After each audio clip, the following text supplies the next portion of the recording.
jirtu kabajamtootaa fi hordoftoota chaanaalii madda beekumsaa saayikoolojii chaaptar 5 fi paartii sadaffaa yookaan paartii dhumaatii walitti deebinee jira. Paartiin dhumaa akkuma yeroo darbe paartii lammaffaa irratti theories of emotion walitti deebinee isiniin jenna. Theory of emotion walitti deebinee jira. Kanaaf emotion kun theory gurguddoo saditu waa'ee isaa dubbata. Theory gurguddoo sadan kana kan waliin ilaallu ta'a jechuudha. Theory'n tokkoffaan James Lang theory of emotion kan jedhudha. Theory namicha James Lang'dhaan qophaa'edha. Takka humootuyyuu qindaa'edha jechuudha. Theory kana keessatti mee James Lang emotion maal jedhee, emotion akkamitti uumama, akkamitti response argata kan jedhu gabaabsinee kan waliin ilaallu ta'a.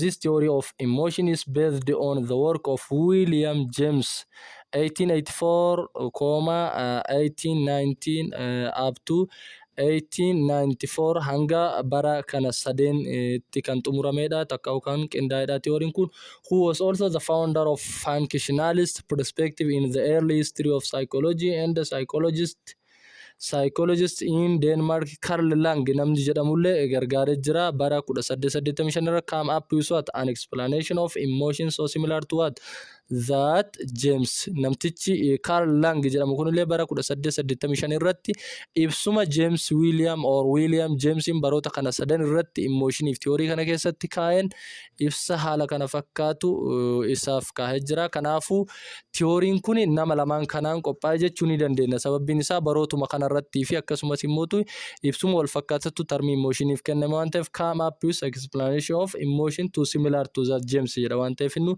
the two names are what used together to refer to the theory. Maqaa lamaan wanti fudhanneef William James illeen baroota kana sadan irratti waa'ee emotionii as keessatti kaa'ee jira. Akkasumas Carl Lang nam jedhamullee bara 1885 definitionuma James William takka William James kaa'e kana fakkaatu kaa'ee jira waan ta'eef theory'n kun jara lamaanii waan qophaa'eef maal jenne James Lang theory of emotion jenneen jechuudha walirratti. In this theory stimulus of some sort or for example the large snarling dog produces physiological reaction jedha. Theory kana keessatti stimulusiin qindoofte takka examplein stimulus isaanii fakkeenyaaf amma dutiinsi takka humootu iyyiinsi saree sagaleen dutiinsaa yookaan iyyiinsaa saree yoo guddatte maal uumuu danda'a jedha. Physiological reaction takka physiological arousal wal nyaatinsa qaamaa takka humootu sochii qaamaa uumuu danda'a jedha.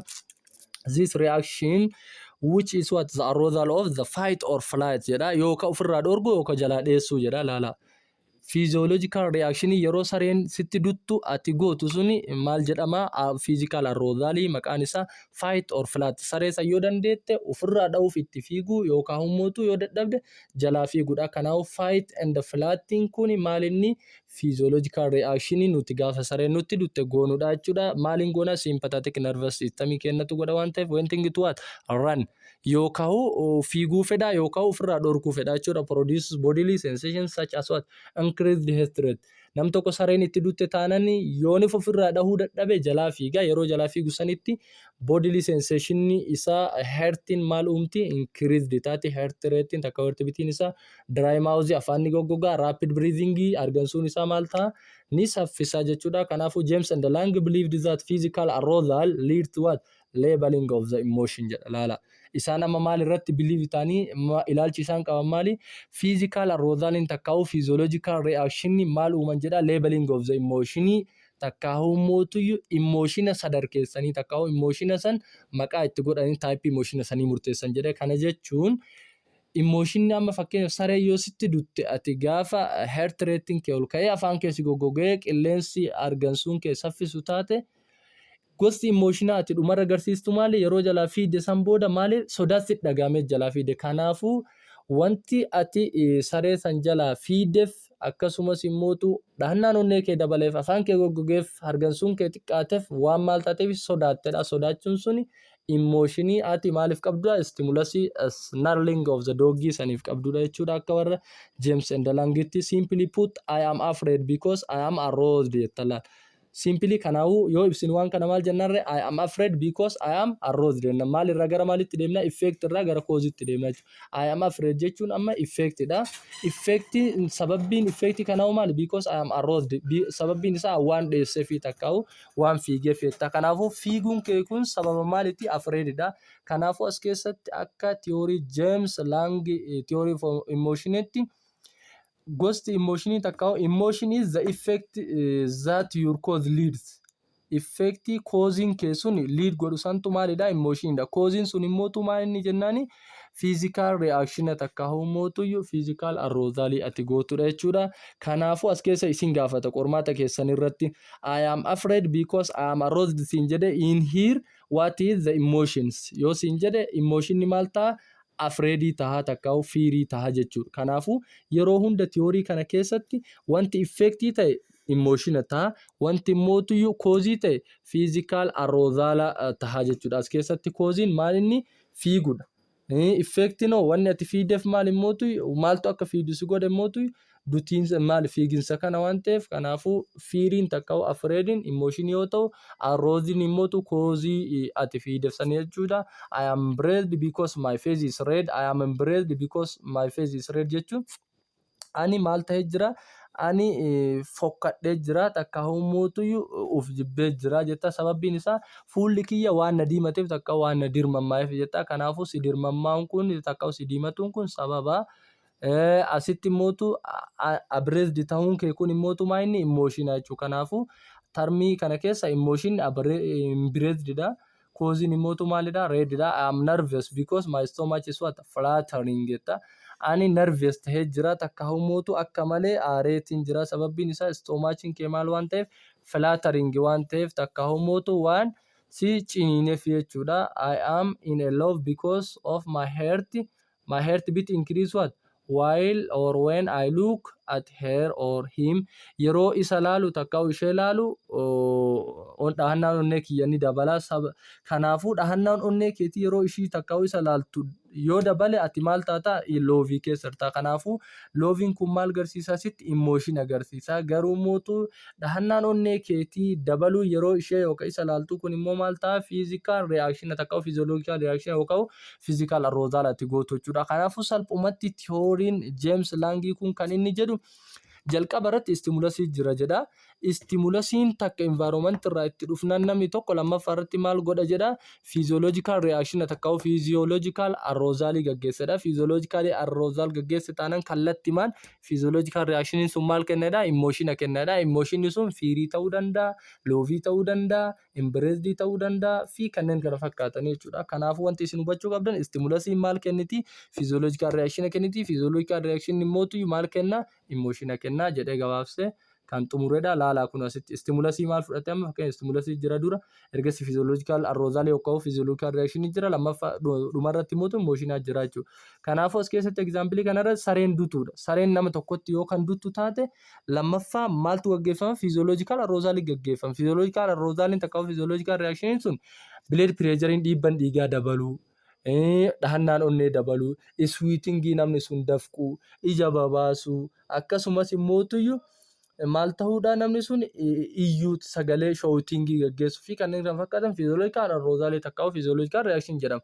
Achi booda namtichi suni wanti inni physiological arousal kana gaggeesseef waan maal ta'eef waan sodaateef yakkaa'u mootu fear'n maal ta'a? Amma emotion ta'a jechuudha. Kanaafuu wanti isin asirraa hubattan gabaabsitanii stimulasiin maal kenna? Physiological arousal yookaan reaction kenna. Physiological reaction immoo emotion kenna jedhanii gabaabsanii James Lang theory kuni kaanii jechuudha. Jarri lamaan kun theory isaanii kana keessatti inni lammaffaan Cannon Bird theory of emotion kan jennuudha. Isaan kunillee maalidha? Physiologistoota Walter Cannon jedhamuu fi akkasumas Philip Bird nam lamarraa dhufe kunillee theorized that the emotion and the what? Physiological arousal occur more or less at the same time. Amma kuni wanti lamaffaarraa adda godhu maali? Physiological arousal akkasumas physiological arousal yookiin immoo physiological reaction fi emotion wal maddi takkaa'u mootu yeroo wal fakkaataa yookaan yeroo walitti dhiyaataa raawwataniidha. Kaan keessatti garuu ka tokkoffaa keessatti James Lang keessatti adda adda. Istimulasiin dhufee fiiziyooloojikaal reakshinii gaggeeffamee achirraa turee erga fiiziyooloojikaal reakshiniin gaggeeffame yeroo biraa yeroo adda addaa keessatti immooshinii gaggeeffamedha. Garuu as keessatti immoo maal walitti qabee kun sirriidha. Istimulasiin ni jirti. Istimulasiin erga argamtee booda yeroo walfakkaataa keessatti akkuma fiiziyooloojikaal reakshiniin gaggeeffameen immideetilii osoo irraan turin sa'aatii wal fakkaatu san maalillee gaggeeffamedha? Immooshinillee gaggeeffamedha. Kanaafuu kuni wanti tokkoffaarraa adda godhu immooshinaa fi fiiziyooloojikaal reakshinii yeroo takkaa'uu yeroo walitti dhiyaatu takka keessa gaggeeffamaa yeroo adda fagooti miti takkaa'uu yeroo garaagaraa hin qabu jedhee. Canon and expert in sympathetic arousal mechanism did not feel that the physical changes aroused by different emotions were distinct enough to allow them to perceived as a different emotion jedha. Namtichi kun maal jedheeni immooshinni namni tokko gaafa stimulasiin itti dhufte gaggeessu fi fiiziyooloojikaal reakshinii inni gaggeessu yeroo garaagaraatti jechuun hin dandeenyu jedha. Addanuu bahuu hin danda'u jedha. Yoo nif ka adda baasnu ta'e immooshinii inni gaggeessan akka different immoshiniitti perceived goona waan ta'eef kanaafuu adda baasuu hin dandeenyu.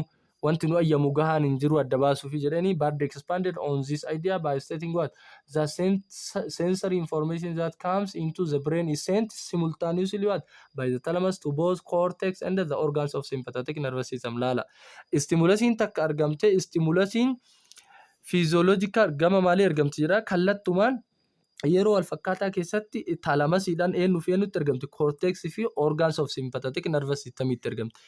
Ta cortexitti ergamte immoshina uumti. Ta organs of sympathetic nervous systemitti ergamte immoo physiological reaction uumti. Kanaafuu ergaan takka qaama tokkoon yeroo walfakkaataa keessatti qaamota garaagaraa lamatti ergamte jechuudha. Fakkeenyaaf stimulasiin dhufteemi stimulasiin eessa dhayxii? Bireenii dhayxii. Bireenii yakkaa'u seensarii bireen irra dhayxii. Seensarii bireenii suni kallattumaan zabanyaa takkaa'u foolisa ergatu qaba. Foolisni inni ergatu sun taalamasii jedhama. Foolisii takkaa'u mootu talalaakii taalamas jedhamu kanaan gama qaama lachiitu yeroo walfakkaatatti erga. Information san yeroo takka asiin gara cortexii erge asilleen ammallee gara sympathetic nervous system erge. Kan gara cortexiitti erge sun immoshina uuma. Kan gara mootu sympathetic nervous systemitti erge sun physiological reaction uuma. Sababa kanaaf maal jedheerre inni qaama tokkorraa stimulasiin bireenii dhayxee bireeniin sun qaama tokkoon gara qaama lameenitu yeroo walfakkaataa keessatti information erga waan ta'eef qaamonni information yeroo walfakkaataa bira ga'e suni yeroo walfakkaataa deebii lachuu deebisuu danda'uu qabaatanii sympathetic nervous system physiological reaction yeroo san kennuu qaba. Cortexin immoo yeroo san emotion kennuu qaba. Sababa saniif maal jedheen physiological reaction fi emotion yeroo walfakkaataa yookaan yeroo qajeelootti walitti dhiyaattuu taate keessa raawwataa jedhanii jechuudha. Warri kun the fear and the bodily reaction are laal. Fear maali amma emotion. Bodily reaction immoo tumaa inni physiological reaction dha jechuudha. Kanaafuu physiological reaction bodily reaction jedhamu kun cortexitu uuma. Fear kana mootu sympathetic nervous system maali? Fear kana cortexitu uuma. Bodily reaction kana sympathetic nervous system uuma. Bodily reaction kun heart rate ol ka'uu ta'uu danda'a, takkaa'u blood pressure ol ka'uu danda'a, takkaa'u sweating ta'uu danda'a. Kana sympathetic nervous system battaluma nu uume kun illee cortex illee fear uuma. Fear as keessatti emotion bodily reaction immoo tuyyu physiological reaction kanaafuu jarlachuu wal bira uumamte. Kanaafuu asirraa wanti isin hubachuu qabda the fear and the bodily reaction jedha. Innu enda jedha malee or hin jedhu takkaa'u mootu zan hin jedhu. Enda jechuun lachuu wal bira uumamte jechuu kana asirraa hubachuu danda'uu qabattanii therefore experienced at the same time not one after the other. Kanaafuu jar lamaan tun fiirii fi bodily reaction takkaa'u emotion fi physiological reaction yookaan arousal kun yeroo wal fakkaataa uumamanii inni tokko isa biroo booda jechuu hin dandeenyudha. Fakkeenyaaf laala asirratti I am afraid and running and what aroused. I am afraid in maali amma emotion. Enda jedhee running and what arousal. Endaan fudhata. Running and arousal lamaan isiitu fiiguu fi aroused ta'uun tun lamaan maal bakka buuti? Physiological reaction takkaa'u bodily reaction bakka buuti. Afraid tajetu tun immoo emotion bakka buuti. Kanaafuu emotionaa fi physiological reaction takkaa'u fiiguun yookaan sochoon kunillee battaluma raawwate. Namni tokko fakkeenyaaf waraabessa takkama achi ilaalee argeen namtichi kun sodaatuu fi fiiguun isaallee bakkuma takka ta'e jechuudha. Takkaa'u mootuyyuu namni kun raniingii eegaluu fi sodaan itti dhufullee bakkuma takka ta'e yeroo san innummaan mataa isaatu adda baasee yeroon tun yeroo ani fiiguu eegalee yeroon tun yeroo sodaan na dhagame jedhee adda baasuu hin danda'u jechuudha. Akka tiyoorii kamiitti tiyoorii kaanoon bardii namicha kaanoon jedhamuu fi bardirraa qophaa'e kanatti adda baasuu hin danda'u. Kanaafuu gabaabsee maal jedhani stimulasii jira. Achi booda mootu subcortical brain activity tu jira jedha.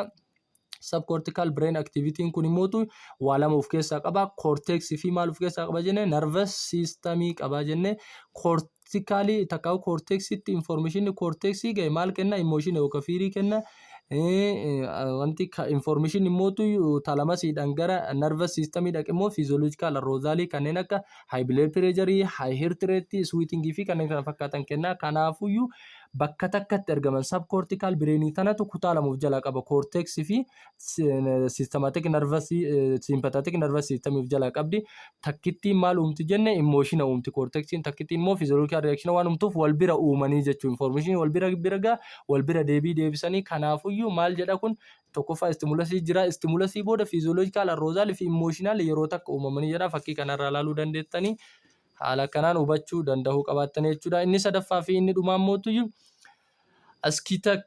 Skinner, Singer and the cognitive arousal theory kan jennudha. Skinner yookaan immoo cognitive arousal theory kan jennuun kun jarris theory lama qopheessanii theory lamaan isaan qopheessan kana keessa the early theories talked about what the emotion and the physical reaction jedha. Early theory kun wanni inni haasawaa ture emotion and physical reaction haasawaa ture jedha. But what about the mental interpretation? Laala theory lamaan dabarsine kun amma maal qofa haasa'u ture waa'ee emotion fi physical reaction takka physiological reaction malee waan biraan haasa'u yeroo isaan raawwatan hime malee waan biraan haasa'u garuu maal jedhe amma namichi kun takka theoristoonni lamaan kun maal yaadanii what about mental interpretation of those components jedhe. Componentii kan mental interpretation hoo akkamii ni jira moo jiru in their cognitive arousal theory. Cognitive arousal theory kun waan dhufeef mental interpretation stimulusii sanii gochuuf jechuudha. Maal namticha Skinner Singer kan jennuun kun kan bara 1962 propose that two things have to happen before emotion occurs. Emotioniin uumamuun duratti wantoonni lama ta'uu qabaa jedha. Namtichi theory kam qopheesse Skinner Singerri kun takka theory kana kan qopheesse wanni lama dirqama osoo emotion uumamtan jenne uumamuu qabaadha. Wanni lamaan sun maalii kan jiru tokkoffaa physical arousal uumamuu qabaadha. Lammaffaa irratti mootu labeling of the arousal based on what cues from surrounding environment. Amma tokkoffaa irratti wanti lamaan emotion dura uumamuu physical arousal sochiin qaamaa jiraachuu qaba. Sochii qaamaa jiraatee ammas maaltu jiraachuu qaba jedheen arousal sun maal ta'uu qaba label ta'uu qaba maal irratti hundaa'ee basic QC environment sanirra takka naannawa sanirra argatte irratti hundaa'ee label ta'uu qaba sadarkeeffamuu qaba. Namni tokko akkanuma waraabessa arge fiiguun qabu jedha. Takka waan wahii arge fiiguun qabu jedha. Maal gochuu qaba mental cognitive takka immoo cognitive appracial godhe waan san madaalee evaluate godhe wanti kun namiidhamoo namiidhu yoo jala dhaabbadhe namiidhamoo namiidhu yoo jala dhaabbachuun isa miidhe deem jedhaan achi booda yoo jala dhaabbachuun hin miine ni dhaabbata namiidhu jedhe. Kanaafuu argineetuma fiiguu osoo hin taane kallattumaan stimulusii arginee physiological reaction goonee gara emotionii taruun duratti maaltu nu barbaachisa ta'e mental cognitive keessatti physical arousal fi labelingii takka waan san sadarkeessu yookaan evaluate godhuu nu gaafataadha. Evaluating kun immoo eessatti godhama cognitive appracial takka ummootu kutaa sammuu cognitive jedhamtu keessatti hiikamuu takka evaluate ta'uu qaba malee nam tokko kallattumaan gara emotional physical arousal qofa deemuu qabu jechuudha. Yeroo physical arousal godhamu madaalillee godhamuu qaba jechuudha yeroo sanii. These two things happen at the same time. Two things kun yeroo wal fakkaataa raawwatu qabaadha. Yeroo physical arousal sochii qaamaa godhaatu manatti waan san sadarkeessuu qabda label itti godhu. Fakkeenyaaf waraabessa argitee miti waraabessa san argitee osoo sodaan sitti hin dhufne maal gochuu qabda qaaman jalumaa socho'aa waraabessi kun dhiiroo namiidhamoo na nyaatamoo na nyaatu takka usareentu na nyaattimoo na nyaattu sochii qaamaa godhaatuma. Kana jechuun jala dhaabbadhu hiikii takka waan san label godhu jechuu osoo hin ta'in jalumaa sochii xiqqoo tokko gaggeessaa takka physical arousal gaggeessaa sareen sun na nyaattimoo na nyaattu waraabessi sun na nyaatamoo na nyaatu madaalii keessallee galchaa deemuu danda'u qaba. Takka sareen sun naaf deemtimoo naaf hin deemtu jalumaa siqaatumaan ofirraa adda baafachuu qabda malee jalas dhaabbadhu siin hin jedhu akkasumas immootu hin hiikinis siin hin jedhu jechuudha. Kun jalallee deemi akkasumas hiikii siin jedha yeroo jalaa deemtu sanii. Kanaaf asirraa wanti isin hubachuu qabdan physical arousal fi labelingin arousal sanii emotionatti taruun dura jiraachuu qaba. Jar lamaan illee wal bira jiraachuu qabdi jedha. Kanaafuyyuu maal jedha resulting in the labeling of the emotion.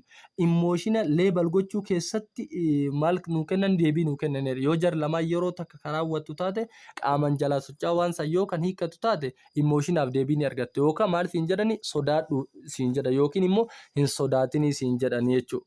maal ta'anii qaamalleen jala socho'aa hiikaa yookaan deemu taate. For example jedha, if a person comes across a snarling dog while taking a walk jedha laala. Yoo namni tokko saree isatti duttu takkaa'u saree dutaa gara isaa deemtu san kan argu taate maal gochuu waliin while taking a walk deemsallee godhaatumaan jala the physical arousal deemsi amma physical arousal dha. Heart racing dhahannaan onnee ol ka'uu sanillee akkuma ol kaatetti oluma kaasa. Eyes opening wide iji isallee ima babbanamaatumaan is accompanied by the thought or cognition that this must be fear jedha. Laal fakkeenyaaf qaamalleen jalumaa deddeemaa physical arousal illee numa godhaa. Cognitive sammuu isaa keessatti sareen tun naaf deemti moo naaf hin deemtu, sareen tun immoo na nyaatti moo na nyaattu illee adda baaftaa deeme. Gaafa sareen tun na nyaatti adda baafate physical arousal godhaa maalitti darbuu qabaa gama fiiriitti takka'u sodatti darbee raniingii jabaa jalaa gaggeessuu danda'uu qabaata jechuudha. Then and only will the person experience the fear of emotion. Achi booda yoo physical arousal fi akkasumas immoo leebalingii isa waliin gaggeessee leebalingiin isaa sun kan sirrii tahee gama sodaatti isa dabarsaati. Sodaan inni tarreessuun maal jedhamti? Emotion jedhamti. In other words, I am what? Aroused in the presence of scary dog. I am aroused in the presence of scary dog. Akkuma sareen naddutaa jirtutti aan aroused ta'ee takka'u sochii godhu jira jedha. Takka'u mootu miirri na dhagahamu jira jedha. Therefore, I must be what? Afraid. Laal. Dutiinsi saree istimulasiidha. Dutiinsa saree istimulasii kana argeeti maal gochuu jira? Arousal gochuu jira. Dhahannaan onnee isaa dabaluu jirti. Qaaman jalaa deemuu jira. Walkingii gochuu jira. Osoma walkingii dhahannaan onnee isaa dabalti. Blood pressure isaa dabale. Sweating illee itti dhufe. Kanaafuu erga sweatingiin itti dhufee akkasumas immoo blood pressure isaa ol ka'uufitti beeke na nyaattii murteessa jechuun sareen tun isaaf deemte. Kanaafuu inni maal gochuu qaba dirqama? I must be afraid. An sodaachuu qaba. Sodaata jechuun immoo jalaa fiiguu qabaadha jechuudha gama emotionaa ce'e. Kanaafuu wanti isin asirraa hubattan tokkoffaa stimulus jira. Stimulusiin erga jiraatte immoo elementii lamaan jarra as keessa baatan kan emotionii dura raawwatamuu qabu sun lama. Tokkoffaa cognitive aberration sammuu keessatti arousal saniif sadarkaa kennu takka'u leebal godhuudha. Lammaffaa irratti immoo yeroo sun raawwatamu kan raawwatamu physiological arousal godhu. Dhahannaan onnee keessii dabalu. Akkasumas immoo high rate increase ta'uudha. Sweating ta'u. Kanaafuu sareen tun sitti dutti. Sareen sitti dunnaan ati saree sitti dutti tana evaluate gochuu eegalta waa'eeti. Evaluate gootee leebal gootee fi sadarkaa isii gooteef san yoo sadarkaan ati isii goote sareen tun na nyaachuu deemtii ka sadarkeessituuf taate leebal ka gootuuf taate si nyaattii san asitti cognitive aberration dara sadarkeessinaan dirqama physical arousal wajjuma ta'a yeroo san maal ta'a dhahannaan onnee kee ol ka'a pressurein leen ol ka'a dafqisitti dhufa. Kun lamaan wal bira sitti dhufe taanaan qaxxitaa gara maalii taruu qabda directly emotional yookaan feeling taruu. Kanaafuu wanti theory kana kaan irraa adda godhu immoo kuni cognitive aberration fi physiological arousal wal bira raawwatanii jedhe. Garuu kalammaffaa san keessatti maaliif maaltu wal bira raawwatan jedhee physical arousal fi emotionin wal bira raawwatanii jedhe. Ka duraan mootu maal jedhee stimulusiin dhufteeti physiological reaction dhufee dhumarra maaltu dhufa jedhee emotionii dhufa jedhee. Kanaafuu haala kanaan gabaabsitanii ofirraa adda baafachuu danda'uu qabaattanii yooniif akka inni amma kaa'e kanatti isin gaafate theory kam garsiisa isiniin jedhee isin gaafatuu danda'a. Fakkeenyaaf amma kanarratti in the other words jedhee dhumarratti fakkeenyi inni kenne kun I am aroused in the presence of a scary dog therefore I must be afraid ka jedhu kun theory kam keessa jira yoo isin jedhe maal jechuu ni danda'uu qabaattanii theory kana theory Schachter Singer theory of emotions or cognitive theory of emotion jettanii himuu danda'uu qabaattanii. Example kana hin dagatinaa. Example kana keessaa kamtu emotionaa kamtu stimulusiidha kamtu mootu physiological arousalidha kan ta'e adda baafachuu danda'uu qabaattanii. Isaan kunillee maal akka state godhanii fi step isaan ittiin deeman kan adda baafachuun dirqama isinitti haa ta'u isiniin jecha. Paartiin kun paartii xumura psychology chapter 5ti. Kanaafuu yeroo dhufu psychology guutumatti xumurree jirra waan ta'eef warroota faayinaala amma fudhatuuf jechuudha. Warroota faayinaala fudhatuuf paartii faayinaala xumurree jirra. Kanaafuu yeroo itti aanu psychology irratti wanti walitti deebinu gaafilee psychology baroota garaagaraa barattoonni yuunivarsiitii garaagaraa irratti fudhatanii fi akkasumas gaafii koorsii keessaa waan baranne kana wal qabatu finnee kan waliin hojjennu ta'a. Hanga saniif immoo qophii fi akkasumas abdii guutuun nu eeggadha isiniin jenna. Galatooma nagaan nuuf tura.